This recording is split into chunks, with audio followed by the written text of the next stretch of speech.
Hay'adda IZA ayaa maanta tababar ku saabsan doorashooyinka u qabatay dadka naafada. Tababarkan ayaa waxaa ka soo qayb galay ku dhawaad 50 qofood oo ka socota qaybaha kala duwan ee dadka naafada, sida naafada jirka, dhagoolayaasha iyo dadka aragga la'. Tababarkan ayaa waxa ay ku barteen dadka naafada qaybaha kala duwan ee doorashooyinka iyo sida loo qabto. Hay'adda IZA ayaa ah mid ka shaqeysa tababarada doorashooyinka iyo dimuqraadiyadda. Tababarkan ay qabatay mana aha midkii ugu horreeyay ee noocan ah.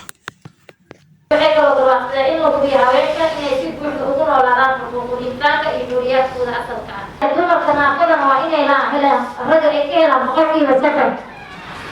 Wuxuu dhaqan galay 2007 waxaa ku koobiyaa 50 qodob. ma sameyn voting ma sameyn information ma aruurin oo ma qornay waxa badan la soo maraa mar haddii la doorasho la sameynaya easy ma noqonayso laakiin maxaa loo baahan yahay in waqti dheer la qaato waqtigaas qorshe aad samaysato information aad hayso qoraal aad samayso oo strategy plan aad la imaado saas ku bilaabana waxaan marka habkan ayaa la marayaa sidaasna ayaa la marayaa qaybaas kale ayay maartay naafada u qaybgeli karaan doorashada guddiga doorashooyinka habka loo codeeyo qodob qof oo meesha ka codeeyo 2 qofood waa naafo inay ku caddahay naafada waa bulshada ka mid tahay waa bulsho mataqaana daalina aad xoog waxna xukumi karta lana xukumi karo ayaa waxay aan barnaamijka inaan si gaarsiino walaalahan kale si ay iyagana u sii bartaan